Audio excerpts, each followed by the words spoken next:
નમસ્કાર, હું doctor રસીલા R Kanani આજે તમને જ્યોતિબેન થાનકી લિખિત નવપ્રભાતનું સ્મિત વાર્તા સંગ્રહમાંથી એક વાર્તાનું રસપાન કરાવું છું. વાર્તાનું નામ છે અંતરની દુઆ. અંતરની દુઆ વાર્તામાં ડૉક્ટર શુક્લ સાહેબની દીકરી ઉષાના લગ્ન વખતે રામજી શેઠ, ટપુ મહારાજ અને ગામના દરેક સભ્યો શુક્લ સાહેબના પ્રસંગની જવાબદારી કેવી રીતે ઉઠાવી છે તેની વાત છે.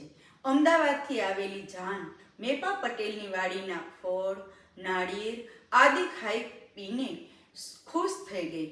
લગ્ન મંડપમાં શણગારેલા ચાકડા તોરણ જોઈ જાનૈયા ખુશ થઈ ગયા. તો વળી મહંતે પાયેલા કઢિયેલા દૂધ પીને જાનૈયા જમવા પણ તૈયાર નહોતા. સાંજે લગ્ન મંડપમાં કન્યાદાનના પ્રસંગે જ આંબાવદરનો દાનો ડાક્ટર સાહેબને તેડવા આવે છે.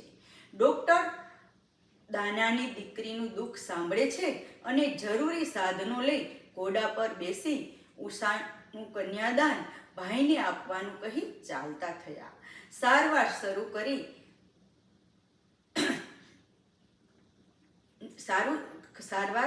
કરી ક્યારની દુઃખી દાનાની દીકરીને રાત આખી પીડા સહન કર્યા પછી સવારે છુટકારો થયો ત્યારે ડૉક્ટર ખુશ થયા. દાનાની માના મોઢામાંથી આશીર્વાદ સરી પડ્યા કે તમે અમારી જીવલીને જીવાડવા અહીં આવ્યા તો તમારી દીકરીના રામદેવ પીર રખોપા કરે અને એનું હેવાતન અખંડ રાખે. દાનાની માની દુઆઓ લઈ ડાક્ટર ઘરે પહોંચ્યા. દીકરીને વળાવતા આખા ગામને વસમું લાગ્યું હતું. આ ડાક્ટરની દીકરીને 3 વર્ષ પછી અમદાવાદ સિવિલમાં દાખલ કરી. અચાનક આ શું થઈ ગયું? ડાક્ટર અને તેના પત્ની રમાબેન ઉપડ્યા અમદાવાદ. ઉષાની પરિસ્થિતિ જોઈ દુઃખી થઈ ગયા. ઉષાનો પતિ મહેન્દ્ર અને તેના પિતાજી પણ ચિંતા કરતા બેઠા હતા. પિતાજીએ જોયું કે ઉષાનું શરીર ઝેરયુક્ત થઈ ગયું છે. બાળક તો પેટમાં જ ગુજરી ગયેલું, પણ ઇન્જેક્શન આપી ડિલિવરી કરાવેલી એટલે બાળકનું ઝેર માને ચડી ગયેલું.